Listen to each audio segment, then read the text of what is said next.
सबका गिला है कि जिंदगी में बहुत कम मिला है। जरा सोचिए, जितना आपको मिला है उतना और कितनों को मिला है। नमस्कार दोस्तों, स्वागत है आपका फिट योगी पे। आज का वीडियो में मैं बात करने जा रहा हूं how to build a positive personality. अगर आप उस वक्त भी मुस्कुरा सकते हो जिस वक्त आप पूरी तरीके से टूट चुके हो, यकीन मान लो जिंदगी में कोई भी कभी भी आपको तोड़ नहीं सकता।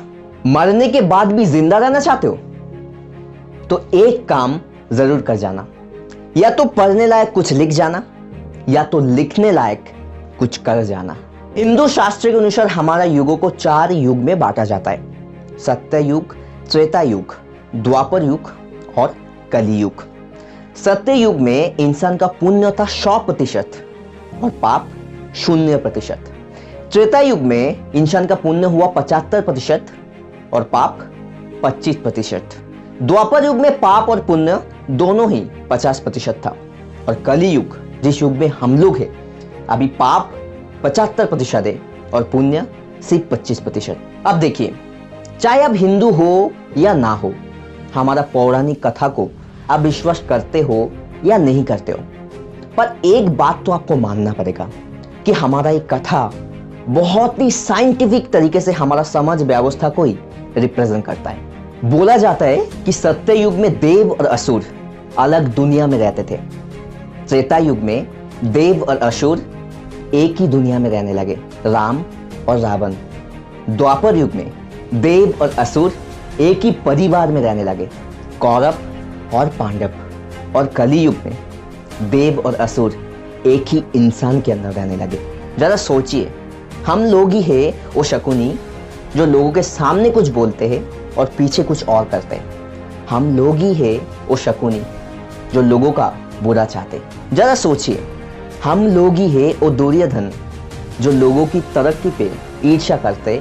हम लोग ही है वो दुर्योधन जो बोलते कि मेरा चीज मैं और किसी को नहीं दूंगा।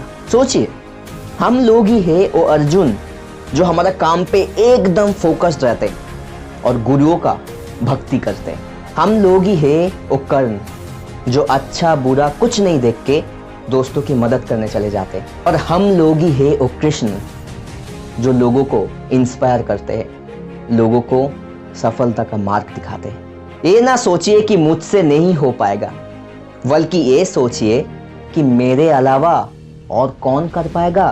अब देव और असुर तो एक ही इंसान के अंदर है। ना हम देव को बाहर निकल सकते और ना ही असुर को, परंतु हम हमारे अंदर का शकुनी और दुर्योधन को दबा के कृष्ण और अर्जुन को ज्यादा फोकस तो कर सकते। तभी बनेगा हमारा पॉजिटिव पर्सनालिटी। पॉजिटिविटी स्कैनर बन जाओ यार, पॉजिटिविटी स्कैनर बन जाओ। हर चीज में पॉजिटिविटी ढूंढो। लोग नेगेटिविटी ढूंढते, आप पॉजिटिविटी ढूंढो। उसको ऑफिस में इतना जल्दी प्रमोशन हो गया, जरूर बॉस के साथ कुछ चक्कर है। उसका बिजनेस में इतना प्रॉफिट आ गया, जरूर कोई 2 नंबर ही धंधा करता है। मैं एग्जाम देने जा रहा हूं, फेल हो गया तो। मैं मैच खेलने जा रहा हूं, हार गया तो। मैं बिजनेस करने जा रहा हूं, लॉस हो गया तो। अरे नहीं ढूंढना है नेगेटिविटी, पॉजिटिविटी स्कैनर बन जाओ। ढूंढो ढूंढो ढूंढो रे साजना, पॉजिटिविटी ढूंढो। हर चीज, हर इंसान, हर घटना पे पॉजिटिविटी ढूंढो। कुत्ता काट लिया, पॉजिटिविटी ढूंढो कि आपको ये समझ में आ गया कि दूसरे बार कुत्ता को देख के आपको भागना नहीं है। एग्जाम में फेल हो गए, पॉजिटिविटी ढूंढो कि आपको ये समझ में आ गया कि दूसरे बार पढ़ाई पे आपको ज्यादा फोकस करना है। ब्रेकअप हो गया, पॉजिटिविटी ढूंढो।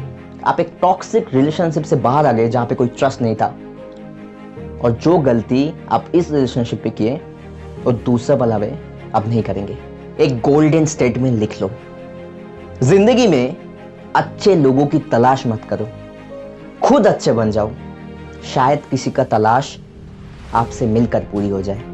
परंतु थोड़ा गौर करिए, जो शेर एक बार मांस का स्वाद चख लिया, क्या वो स्वाद कभी वो भूल पाएगा? नहीं। वैसे ही हम इंसान नेगेटिव सोचना, लोगों का बुराई करके खुद आगे बढ़ना, क्रिटिसाइज करना, ये सब हम लोग नहीं भूलते। तो क्या करें? भगवद गीता चैप्टर 2 श्लोक नंबर 59, विषया विनिवर्तन्ते निराहारस्य देनिया रसो वर्जम रसोप्यस्य परमम दृष्ट्वा निवर्तते। कृष्णा भी यही बता रहे। अर्जुन, लोग काम वासना को रोक सकता है परंतु इच्छा वो कभी नहीं जाता। मतलब आप नेगेटिव थिंकिंग, लोगों के बारे में बुराई, बेसिकली हमारा अंदर का शकुनी और दुर्योधन को रोक तो सकते हो परंतु वो स्वाद वो कभी नहीं जाता। इसीलिए कृष्णा ये भी बता रहे, रसोप्यसो परमम दृष्ट्वा, अपना इंद्रियों को नेगेटिव चीज से रोकने के साथ साथ पॉजिटिव चीज को भी बढ़ाना है। नेगेटिव घटाओ, पॉजिटिव बढ़ाओ। सिंपल एग्जांपल, सब्जी में नमक ज्यादा हो गया तो नमक को आप सब्जी से नहीं उठा सकते परंतु आप पानी को जरूर बढ़ा सकते हैं। सेम चीज। तो पॉजिटिविटी को कैसे बढ़ाए? सिंपल, पॉजिटिव बुक पढ़ो, पॉजिटिव मूवीज देखो, पॉजिटिव लोगों के साथ घूमो, पॉजिटिव चीज डिस्कस करो। अब आप अगर Mastram, hello Mini, Ragini, MMS, Kabir Singh जैसा मूवीज देखोगे तो पॉजिटिविटी आएगा कहां से? एक यूनिवर्सल ट्रूथ याद रखना, good in good out, bad in bad out. आप अगर नेगेटिव चीज ही देखते हो, सुनते हो तो आप कैसे एक्सपेक्ट कर सकते हो कि आपका थिंकिंग पॉजिटिव होगा? अगर आप रॉ मटेरियल ही गलत डालोगे तो आउटपुट भी गलत ही होगा ना। आप नीम का बीज बोप के आम का एक्सपेक्ट कभी नहीं कर सकते क्योंकि वो कभी नहीं होगा। तो सोच बदलो, दुनिया अपने आप ही बदल जाएगा और इसमें आप स्वयं विचार कीजिए। इस पावरफुल वीडियो को लाइक और शेयर करना मत भूलना क्योंकि इस वीडियो को शेयर करने से रेस्पेक्ट बढ़ेगा आपका ही। इस चैनल को सब्सक्राइब करके उस नोटिफिकेशन बेल को ऑन करना मत भूलना। My name is Dipine and thank you so much for watching.